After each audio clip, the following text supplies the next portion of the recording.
Thank you, ladies and gentlemen, and welcome back to the Trade Zone stage for the afternoon session. We're going to continue with our morning's theme about health and wealth and better for you foods. And we've got a very well-balanced and very skilled panel with a wide range of skills that are going to take us through that. I've been observing the food industry for a long time. We went through that phase of fad diets where we had the Pritikin diet and all those different diets, and then we had the kale diet, and I'm informed to believe that if people that take the kale diet don't live longer, it feels longer. So, today we're going to talk about the modern consumer now is going much more into an emphasis away from health so much and more about wellness and better life and more active lifestyle and a more sustainable lifestyle. So we've got a range of speakers to talk about that on our panel. Our moderator today is Dr. Barry McGookin. He's the GM of Innovation and Capabilities and Skills at FIAL. Barry has a 30-year history in the food industry with various technical roles in FMCG companies. I'm informed to believe that he put the taste in the Vegemite early in his career. Barry does have a darker side. He was a runway model. So I'd like to welcome on stage Dr. Barry McGookin and our panel. Thank you.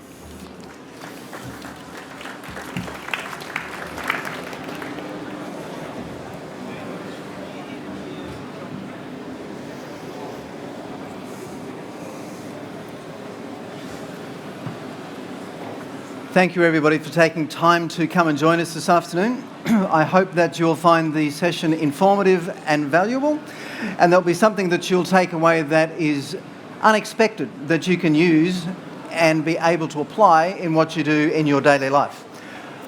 I am Barry McGookin, and I work for Food Innovation Australia. Many of you may not have heard of Food Innovation Australia. We're a not-for-profit company that's been set up by the Australian Federal Government to help food and agribusiness companies anywhere from seed in ground to waste in ground improve skills and find capabilities that they don't have in order to solve questions that they do have and allow them to be more successful in the marketplace of their choice. We've been running for 5 years. My experience is in food manufacturing and in marketing of products, and because of that, I'm here today to try and make you all feel comfortable that you probably know more than you actually do. But enough about me. These are the guys that you want to listen to this afternoon, so I'll let the panel introduce themselves. We have Bazil, Al, Didi and Sharon, and they're going to give you an overview of who they are, and then we get into some questions and then give you a chance to be able to ask some questions as we go along. So, Bazil. Hi there, I'm Bazil Stander. I'm the Executive Innovation Chef at Woolworths, and I work with the team of innovation chefs developing new own brand products for Woolworths. And my team are constantly researching new trends in the market and presenting those back to the business as opportunities. So it's a space that we are very passionate about and certainly recognize as being one of the leading trend drivers from a consumer perspective. So the health space is something that we are looking at all the time. Thank you. Hi guys, delighted to be here. My name is Al. I'm buying director for Planet Organic. We're a small UK retailer with 8 stores in London. I've come a long way. We are a specialty health food store, really kind of trying to be ahead of trend within health and wellness product development. So we're very often a first kind of launchpad retailer, either for new startup UK brands or overseas brands coming into the UK for the first time. And new product development is absolutely key and crucial to our business.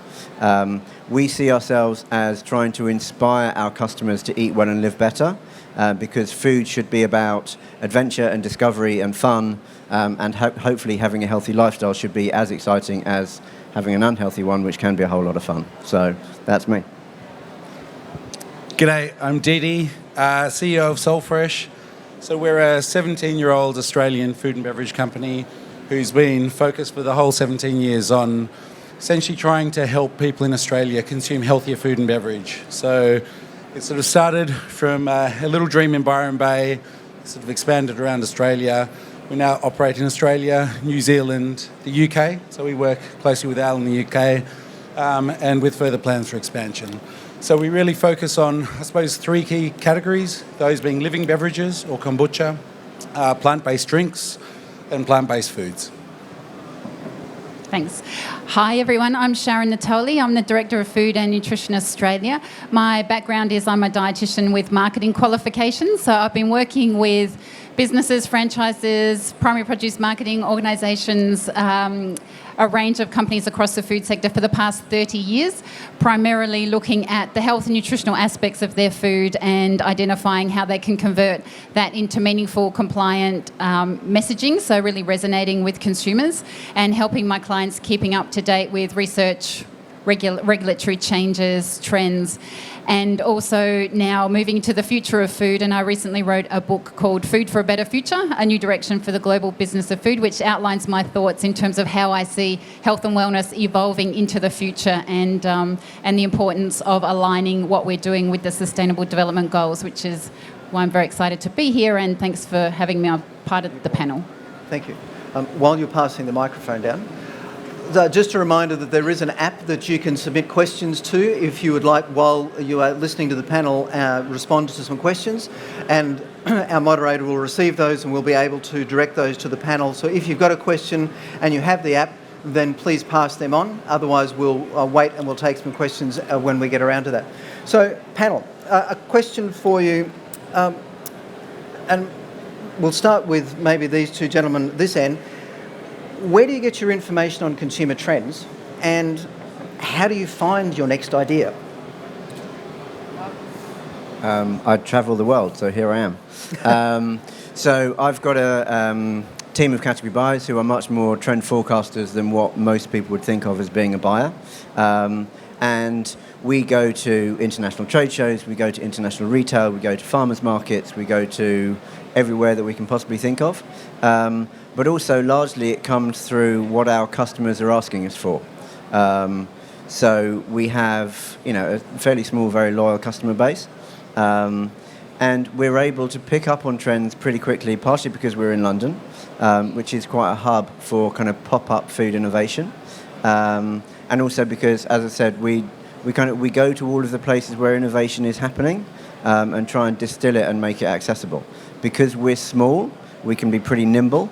And because we're not, for the most part, actually developing product, it's just a question of getting something, sticking it on the shelf. We're quite happy to take risks, try things, and if it doesn't happen, then so be it, we'll try something else. I think there's quite a few rich sources of trends. So we subscribe to a number of trend reports from companies like The Food People, from Mintel. I think Instagram is a really rich source of information, being online a lot, even Facebook. A lot of stories come through Facebook, a lot of conversations developing online. I think if you spend a lot of time online, you pick up on stories, you pick up on things that are happening that you otherwise wouldn't see. So I think that's a rich source. I think restaurants as well. So a lot of stuff coming through from restaurants.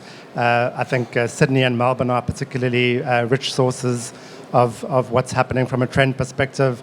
Restaurants really picking up and pushing boundaries in Australia, but also globally. So I think restaurants are a rich source. And just following conversations online. I think when we're looking online and researching trends, it's about clicking through the sources of those information as well and reading more about what's happening on a deeper level and really kind of getting to understand what's happening in that space. So I think that would about cover it for me. Yeah. Okay. Didi, a question for you, and then other panellists may be able to comment, but you've obviously had to weather the storm over a number of years of what's a fad and what's a trend. How do you work out what is a fad and what is a trend, and how do you respond to both of them? So I think that's a really interesting question, because obviously I think what we're seeing now is sort of increasingly this sort of fast-paced introduction and application of a lot of fads, and obviously some of those turn out to be sort of lasting trends, while others obviously are around for a little while and then they tend to dissipate. What I would say is that in a country like Australia, we're we've got a large middle class, and so if you go to America and you have a look at a lot of what's going on, say, at Expo West, you can come back from a show like that thinking that, an activated charcoal kombucha with, collagen and CBD is going to be like the next biggest thing. And I think the reality is that consumers tend to be quite conservative in how they actually consume products. And so a lot of what determines whether a fad turns into a trend is really all about whether or not people are naturally consuming those sorts of products. And so if you have a look at a trend like birch water, 2 or 3 years ago, everyone was getting really excited by birch water. You know, we were looking at that trend and saying, well, it's never going to be a lasting trend because, you know, we don't go out the back and have birch trees in our backyards. We're not actually drinking those types of products. Whereas something like, say, a kombucha or a fermented drinks, we look at the fundamentals of that and we get really excited because, you know, you look at what's happening with sugar consumption around the world and you're seeing this sort of now steady decline. I mean, there's enough great science out there that's really sort of indicating the issues that there are around sort of sugar consumption or high levels of sugar consumption. So when we look at fermentation as an example, and we look at the underlying behaviour and what it actually does, we get really excited and we say, well, that is actually a proper solution to delivering to the need of a consumer because you can make a product which is naturally low in sugar through a completely natural fermentation process. So I think it's really all about your location, how consumers consume, and how appropriate that product or trend is inside the foods you're eating. Do any of the other panellists want to comment? Sharon? Yep. Sorry, just to jump in first. It's a question that I get a lot at events like this, often with a slight sense of, you know, being slightly derogatory about fads. I love a fad. So anything that's, you know, bringing newness and excitement into food, I think is awesome. But I think, you know, I'd agree with Didi to a large extent. It's a question of whether you're asking the customer to do something new or something slightly different. So if I'm currently doing this and actually I'm going to behave in the same way but with a different product, that's fairly easy and it's fairly sustainable. If you're asking them to do something completely new, that's less likely. So just to give a quite simple example, yes, kombucha is a massive trend because we all of us drink a lot of fizzy drinks. So whether I was going to have a Diet Coke or a beer and I'm now having a kombucha, it's still kind of the occasion of opening a fizzy drink. You know, for us, we've got what I would say is probably a fad around kimchi, because what you're doing there is asking someone to eat something that they don't normally eat, and there's only so many new things that we can handle at one time. So that's where fads kind of come in. You go, well, I'm currently doing this, but then the next time something's new, well, actually, I'm not doing that kimchi thing anymore. I'm now eating that. Sharon? Yeah, just to add a couple of points there, I think that there's trends and then there's filters that you can run those trends through to determine whether they're going to have longevity or not. So there's the research, which you kind of touched on in terms of, well, is this trend actually got some sort of scientific research behind it? And whether that's important or not depends on whether you're a business that wants to get longevity out of a trend, and also whether you want to be seen as taking responsibility for what you're communicating and what you're offering. And then there's the regulations, which will ultimately determine what you can and can't say about something, and also whether the trend is relevant. So I would run trends through those 3 filters, because not all trends are relevant to all products. So it depends on your category. You know, if you go to the Museum of Failure, you'll find Colgate branded frozen lasagna. And so I would say that Colgate as a brand, you know, frozen lasagna is probably not that relevant if frozen meals are trending. So I think there's those filters.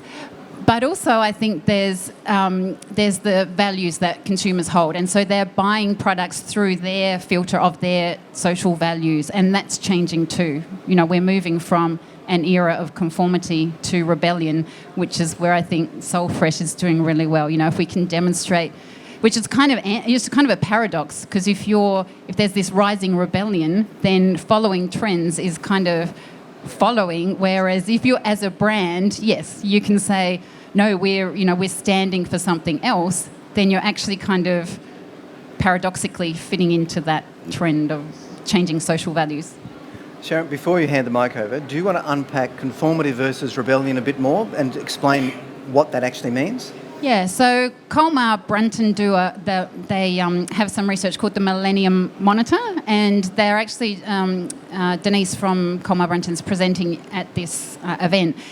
And what they're finding is that there's been a rapid evolution from an era. So as our social values fall into 4 different eras, and we're moving from conformity, where we have trust in institutions and organisations, into an era of rebellion, where we don't trust. organisations, institutions, finance sector, banking. Food comes into that because of the things that we've communicated, the things that we've done in the past. And, there's been a power shift from institutions to individuals. And people now want to take it on themselves to kind of drive this better future. And so brands that can demonstrate they're taking a stand for something, what are their beliefs, what are their values, which is kind of that bigger picture, I guess, sitting above the trends, are doing well. That's why I think SoulFresh is doing well. Because you say, we're a movement, not a corporation. We're better for you foods, not just about profit. So I think that is working really well at the moment. We've had a question come in via the apps. We'll take that question, and then I've got a question for Didi and for Bazil. So the app question, do we... Thanks, Sharon. Yes, I have a question about what do you see plant-based foods in the next 5 or 10 years? Your mic wasn't on, David. Sorry?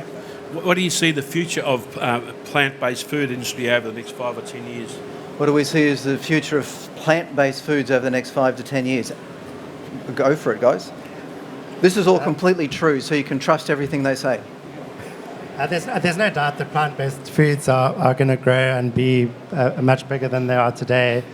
We did a presentation back to the business on the future of food, and plant-based was part of that. And sort of the growth across just plant-based burgers is absolutely massive. Something like 220 million plant-based burgers sold just last year in QSR alone, so it doesn't include any retail stats. I think from a health perspective, it's an interesting conversation because it's I get the alternative protein impact on the environment, etc., but is it really a healthy alternative? And how will that space evolve in terms of plant-based health? And what about vegetables? And why aren't we just eating more vegetables, et cetera, et cetera? So it's an interesting space, but it will definitely grow massively in the coming year already, no doubt. Yeah, I totally agree with that. And I think it's been a really interesting space. So, we've been selling plant-based foods for about 15 years. 15 years ago when you tried to sell a veggie sausage into an IGA that was in the country, they basically swore at you and told you to get out of the store. So we spent a lot of the last 15 years really trying to work out how you can help retailers sell plant-based foods. And through that process, we've obviously been very close with the evolution. And so we see plant-based foods consumption really as almost like a generational evolution. And I don't mean that through generations of people. I mean that through generations of, I suppose, innovation. So if you think back to plant-based foods, there was the first generation, and really they were the foods which are very native to a lot of cultures, whether it be tofu, whether it be falafels. And, they've obviously been very prevalent in certain diets, and they've sort of spread somewhat around the world. And really, we then go to the second generation where people started making these sort of meat-like structures from blending up vegetables, and they weren't very convincing, and if you like to eat meat, you probably weren't a big fan. And now you're really starting to see this sort of third and fourth generation where you're seeing structure. And there was a research piece done called the Like Meat Project around the turn of the century. And that really was a European-based research piece. It involved a lot of universities and some private businesses. And they really identified that it's texture, which is so much more important to a consumer than taste is. Everyone had been focusing on taste. And so what you're starting to see now, whether they be the likes of these vegan bleeding burgers and these other products, is people really focusing around the texture of food to convince people that it's not necessarily plants. And so, much like what Bazil is saying, we see these two opportunities. One is really in these making great vegetarian food. So, none of us should have to choke down a dry falafel that we buy in the supermarket. You can go to a cafe and get amazing fritter, yet you go to the supermarket and you probably can't get quite the same range. But really, when we look at the future and where things are at, a lot of these bleeding burgers aren't necessarily very clean. So they're quite processed products with very processed ingredients. But that really is a very generational thing, because the first solution is never the last solution, and it's never generally the best solution. And so you're seeing a lot of evolution. And so what's really exciting is the next evolution that's coming out is actually around fermentation, and you're going to start seeing the price points come right down. And for us, we look at that and we say, when you can offer to a consumer a product and you're not asking them to make a sacrifice in their wallet, and you can deliver them a product which is better environmentally from a footprint, delivers everything they're looking for from a satisfaction point of view, then you really have an exciting solution. And that's really what's happening. And so a lot of work happening in the Netherlands is really focused around fermentation and of these amazing plant-based strands. Okay. All right. And to that point that you made about what's worked and what hasn't worked, start with. Sharon, you deal with a lot of companies that are trying to put products on the market. What do you see as the hardest thing about developing a better for you product that actually is successful in the marketplace? I think price is one of them. It's difficult to innovate with real ingredients that might cost more in our price-driven retail market. So hopefully that might change in the future, and people are being prepared to pay a little bit more for foods that are more nutritious. I think also it's it's being able to communicate in a way that resonates with consumers. So coming up with the messaging that's meaningful and is evolving from just simple kind of claims, and supporting what we might put on pack with meaningful content. There's some good work by Havas Media that shows that people wouldn't care if 77% of brands disappeared. Sorry, but and the difference is that is seeing brands as meaningful. A lot of it lies in content and that communication. So having meaningful communication and content is really important. So we've got to do more than we have done in the past to really create that connection with consumers. Our American marketing friends sometimes help us and sometimes they don't, but they invented a word around the 2000s called Nurturement, which is a terrible word. But what they were trying to capture was that in any household, the buyers of food are trying to buy food that is good for those that are eating it, and they want to feel good about themselves in providing nutrition to their loved ones that they're feeding. But getting that right is not always easy. And so for any of the panellists, how do you actually get it right more than you get it wrong when you're trying to develop something, to Didi's point, where it's got to be something you're familiar with, but not so familiar with that you won't try it because you've got expectations. So how do you actually nurturement, do something for the good of your family in adopting a health type food? Is there any lessons you guys have got? I think the convenience of the formats is really important in this space. So we launched TIFF as a product probably about a year ago, and just as an ingredient, and it didn't work because customers don't know what to do with it. What's TIFF? How do you use it? How does it? So I think it's giving it to customers in a kit format or in a product that's ready to eat or ready to use, so that it's really easy for them to understand the benefit of the product and cook it at home easily. So I think there's a big piece there around the convenience of the format that the product's offered to customers, and especially if it's something that they're not that familiar with. And it gives you that entry point to introduce people to new ingredients and new grains that they may otherwise not pick up. Any other? I think we can only cope with a certain level of difference at any one time. So I think when you're trying to develop a different product, you make it one step removal to what you're used to, rather than multiple steps of removal. So if you're trying to introduce a new flavour, for instance, so I've been in Australia for 4 days, I've seen a whole lot of lemon myrtle products. So obviously lemon myrtle is a kind of big flavour here. So that would actually be relatively easy to sell and to export, because you kind of go, well, it's going to be a bit citrusy, in which case if you put it into a normal citrusy product, so a lemon myrtleade, as a customer, I'd go, well, I kind of know what that is, so that's fairly straightforward. If you're doing something that is completely weird and different, so we sell quite a lot of quite weird snacks, because innovation often happens in snacking first, because you get kind of volume and it's generally a lower price point. In which case, if you've got an offbeat snack product that no one's ever heard of, you make it in an accessible flavour. So you would do the salt and vinegar flavour, because, certainly in my market, everyone's going to go, oh, well, it's salt and vinegar seaweed crisp, rather than, I wouldn't do a lemon myrtle seaweed crisp, because then you're going, well, that's kind of 2 steps of weirdness for the customer. So it is about having something that is recognisable and not too different from what they're already used to. Any other comments? No? Okay. We'll take some questions from the floor if there are any, and then come back to the panel. If there's no questions from the floor, I got lots of questions that I can keep up. Any questions from the floor at all? You're doing a fabulous job. They're completely uninformed but hyper intelligent, and you're solving all of their uninformed questions.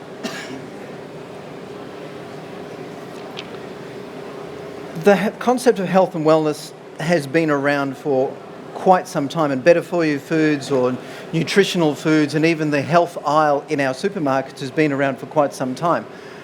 If you were to pick two trends that have changed over the last 10 years, what would you say has changed in our perception of what is health and wellness in the foods that we're eating? When I first started working in the food sector, it was about low fat, high fibre, those kind of straightforward claims.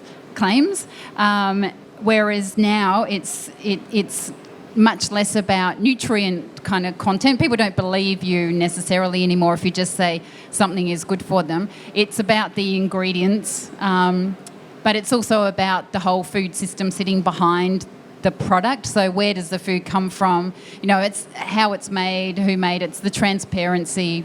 So this is kind of looking behind the food, not just the ingredients, but the company that's sitting behind it. And then increasingly it will be about food and, the bigger picture. So is the company making a difference to the environment and people's health through how they're acting, what they're doing? So, yes, I think there's been an evolution. All of those things are still important, but we've got to touch on all of them now.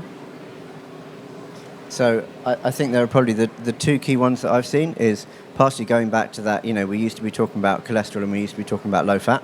We're now very much talking about sugar. And it feels like we're finally kind of on the right mark. And after quite a number of years of misinformation, maybe as consumers we're actually starting to get real information. There are challenges there because we can't decide what we mean when we say sugar, but at least it feels we're slightly more on track than we were. And I think the other kind of shift in trend that we've seen is health foods going from kind of a land of negatives to a land of positives.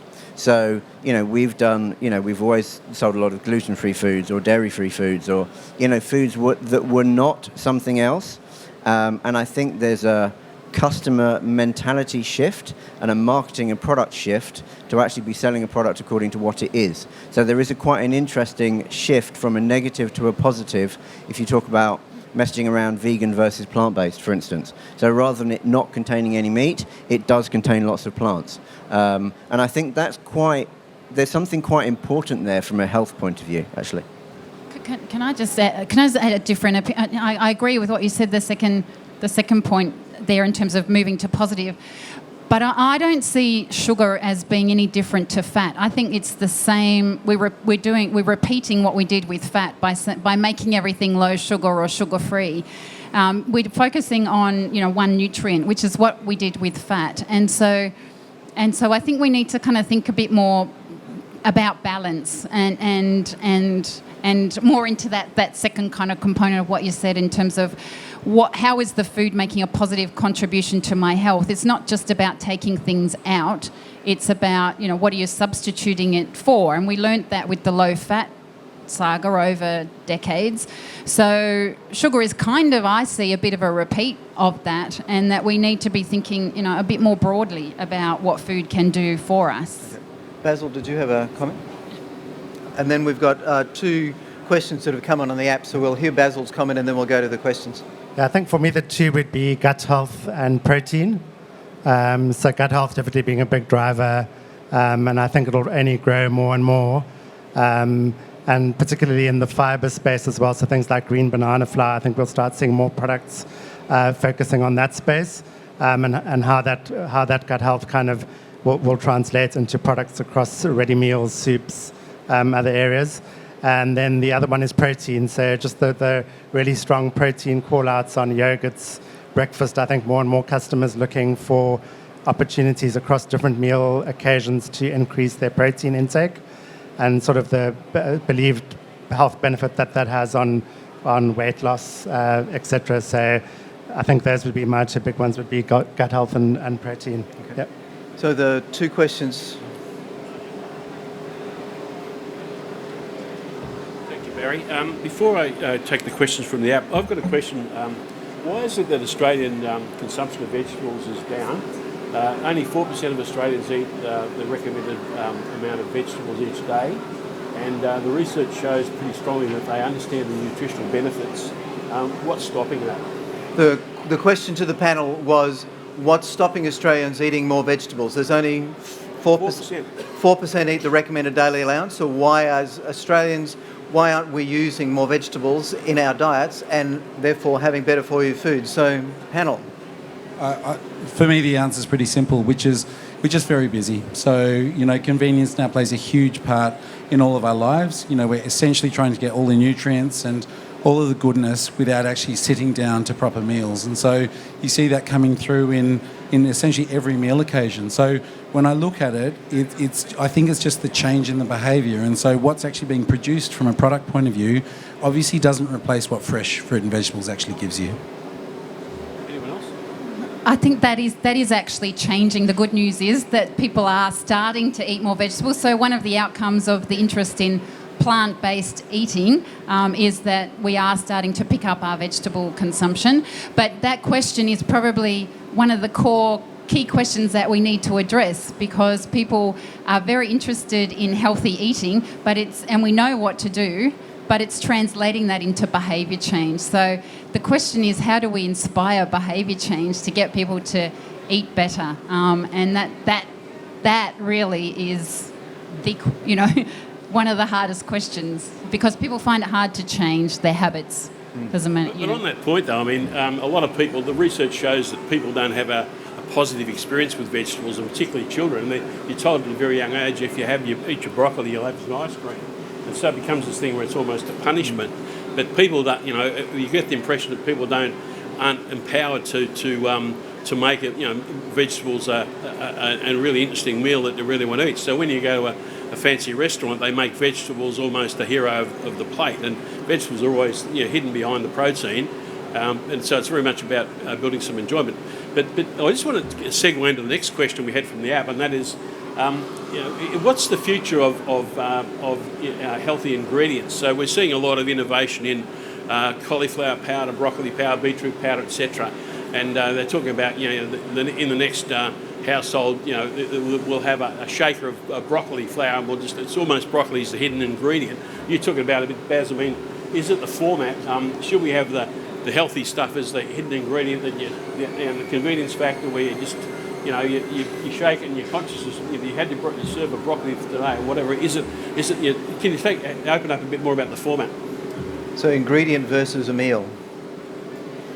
Yeah, I think I think if you are introducing customers, as I mentioned earlier with Tiff, if you are introducing customers to a new ingredient, I think it really needs to come in a format that's ready to use and that's easy for customers to get.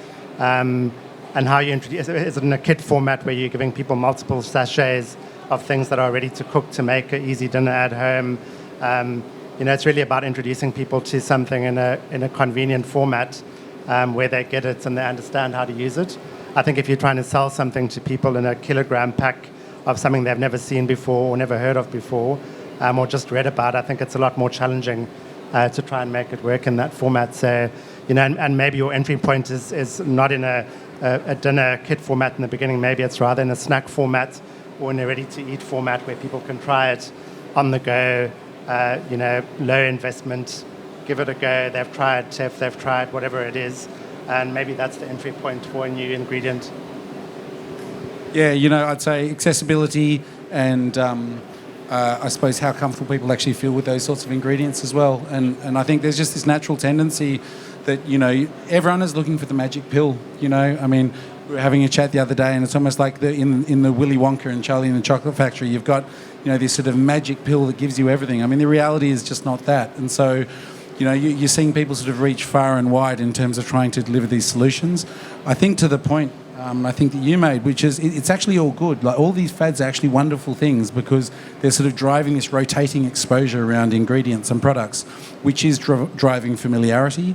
I certainly think, retailers like Planned Organic, which I know do a lot in that sort of healthy prepared meal space, and increasingly Woolworths and Coles and these big retailers, they've got a huge onus because it's what you merchandise at eye level, close to the counter, with the accessibility, the accessible price points that is such a big driver of what people actually consume. And so, it's a big and fairly broken food system, or has been, in that, for a century, the biggest companies have controlled what was at eye level, what was available, because they had the lowest cost of product and they had the most money to spend. And what's wonderful about this change, and I think it's coming out in so many areas, is that that's gone now. The era of the corporate, which has controlled the shelf space, is over. Like 10 years ago, we couldn't get onto the shelves of Coles and Woolies. We just didn't have the margin. We didn't have the money. Now we can work so closely with all these great retailers because they're actively trying to change the rules. Sharon, do you have a sort of point of view on the issue of ingredient versus... David, we can't hear you, mate. Sorry. Is this mic working? Do you have a sort of a point of view about the ingredient versus food issue? People now are much more interested in whole foods. The more whole foods that you can either get into a product or encourage people to eat the actual food itself, the better. The better off, the more attractive that is. So I guess from an ingredient perspective, if the ingredients are whole foods or come from whole foods, that's much more attractive than extracts or processed ingredients, and that feeds into that natural trend that we heard about from Euromonitor. I just make a comment on convenience, though. I think we probably need to have on our radar that convenience. We've always talked about taste, price, convenience as the three drivers of consumers' purchasing decisions. But they are changing, people's values are moving more towards definitely the health and wellness as we're talking about today, but social impact and those other things, the impact on the planet and responsibility and all those sort of things. And there is, I think the next thing, beyond personal and planetary health is the role of food in social and, the social aspects of our life. As we see, our next public health problem is going to be social isolation and loneliness, and food has a role to play in that as well. And so there'll be, I feel that there will be a little bit of a pushback on convenience where people will come back to cooking at home and preparing food at home as a way to show love and gratitude and bring people together. And I think it would maybe pay well for business to have that on our radar as well, because if we let convenience drive everything, I think we're giving up too much in terms of what food actually, the role food plays in our life. Just to that point, there's a guy here from Queensland called Matt who actually is a startup. His business is selling ingredients to time-poor families so that as a family they can spend time around the table eating together. Why is he doing that? Because it's reducing the incidence of risk of mental health in the family. And so health food doesn't have to be things that are low in fat or have an added ingredient. Health food can have other benefits, which Sharon has touched on, and what Matt is already doing for his business, where it creates a positive relationship that reduces or changes our mental attitude. That's as much a health benefit and a better for you food than normal everyday foods that we would all eat, but collectively they're doing something different that's adding a positive value. So when you're thinking of better for you foods, it's how you use it as much as what the food itself might be. We have one more question, David? Yes, we do. There's a question about where is Australia's competitive advantage in potentially exporting wellness products. Where's our opportunity in the export market? And I just want to follow up on a point that you made, Al, and that is about lemon myrtle. Over the years, we've had a lot of exposure to Australian bush food. And when you look at the Indigenous history, the bush foods they've got a large amount of naturally occurring antibiotics and antioxidants and so forth. I mean, is there an opportunity for us, in bush tomato, in Kwandong, and lemon myrtle, and all those sorts of things? They've all got great nutritional benefits, and they've all got proven nutritional benefits, and almost the point of being, functional, certifiably functional. So, how do you feel about that? It was a slightly offhand comment about lemon myrtle that's turned into a really serious question. I thought you were an expert in bush tucker. No. So I think the challenge is every country and every region has got an amazing indigenous food that they're desperately trying to export. And there's only so many new ingredients that certainly my customers can deal with. So we've had a whole world of superfoods that have come from South America. We've had a whole world of berries that have come from the Himalayas and Tibet. And now I'm trying to deal with a whole world of things that I can't pronounce and don't know what they are that come from Australia. So, I mean, sadly, there is a huge education piece to actually get customers to understand what those products are. And generally, you have to sell them as the new something. So, suddenly I've got, lucuma powder as the new sugar, or I've got, acai as the new goji berry. The risk of that is you're almost selling yourself into a fad to start with, because then there's something else which is going to come along which is the newest. So the question is there a product which has an application in a very mainstream occasion which is going to be accessible to the palate and understanding of my customers, that can have a fairly simple and easy to prove, to go back to the point about kind of proven, easy to prove health benefit. If there is, then sure, crack on. It's chocolate, isn't it? There's chocolate. Chocolate, yeah. Yeah, we sell lots of chocolate. We love chocolate. Any other comments to that question about export? I'd just say, Australia's obviously got an incredible food bowl. So, the raw materials and ingredients and everything we grow here is really amazing. I would make the point that, when I go to trade shows overseas, despite that, we see hardly any Australian producers. And so, there's occasionally like an Australian tent or exhibition, but generally we're not that competitive. And so, when we think about, export out of Australia, it's very much focused into areas where the Australia name carries a premium. And I think it really does, all through Southeast Asia, through China. What we've found is that, unfortunately, you just struggle to compete when you're then sort of in an American market or in a European market, because you're against local producers, and the interest really in buying Australian just isn't there so much.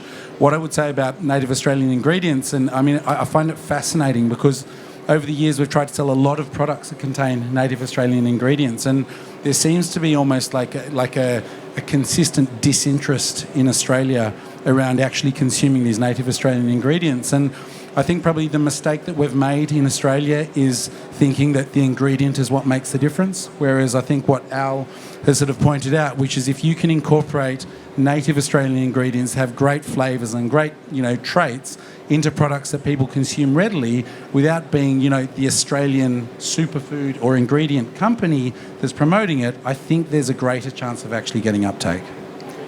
We have time for one more question. David, is there any more coming from the audience? Are plant-based proteins really sustainable given their demand on water and land, etc.? Are plant-based proteins a sustainable alternative to animal protein? Are they? Yep. Depends.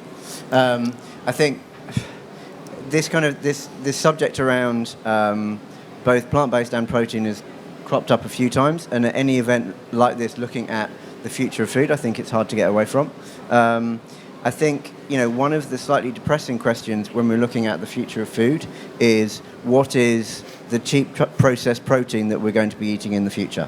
Is that from a cow? Is that from a soybean? Is it from algae or seaweed, or was it grown in a lab, or is it some weird fungus thing? So when we're talking about plant-based, we should be eating plants. And it's already cropped up already, but a lot of the kind of the so-called plant-based foods, it's plant-based in the loosest sense of the word, isn't it? I mean, like a long time ago, it was a recognizable plant, but that was that was back in the day. I think the answer as to what's most sustainable is actually quite regionally specific.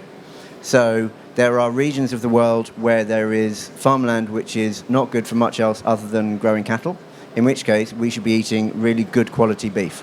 That doesn't mean having feedlot beef, it means having sustainably grown grass-fed beef. There are regional parts of the world where that doesn't make any sense. So I think that protein conversation is actually a kind of a regional conversation rather than a global one. Any other comments from the panel? Just Just a note about sustainability in terms of the definition, I guess. We often think sustainability is environmentally friendly, but sustainability incorporates, providing the right nutrients, that it's good, that it's nutritious, as well as culturally appropriate. And so I think there are things that we need to keep in mind. Some of the plant-based meat alternatives have been developed with claims around environmental benefits, but their nutritional value is not equivalent, to meat or animal-based foods. And so it's keeping that whole thing in mind. And I also think we need to be respectful of traditional cultures and the role that animal-based proteins may play in culturally appropriate diets. In our last minute, I'm going to go back down the panel. I want you to give your absolute infallible prediction about, in the next 10 years, what do you see as the number one trend in health and wellness and better for you foods that you would like to see happen? And you've got like 2 words or 3 words in our time frame. Basil. Okay, I think cannabis is going to be the biggest thing. So CBD. So Expo West in the States this year was dominated by plant-based and CBD products. I think from a health perspective, it won't be long before Australia shifts along and we'll start seeing an influx of CBD products, which I think entry point will probably be through health and beauty products initially, but that'll move into therapeutic and other health products. So I think it'll be a very exciting space to watch, and already a multi-billion-dollar industry in the States where it's legal in about half of the states for recreational and medicinal use. So I think Australia will follow suit, and we'll see CBD in multiple products. Kroger has launched the first retailer in the States that have launched a CBD product called Charlotte's Web. So they're the first retailer in the States to go mainstream. So that's my prediction.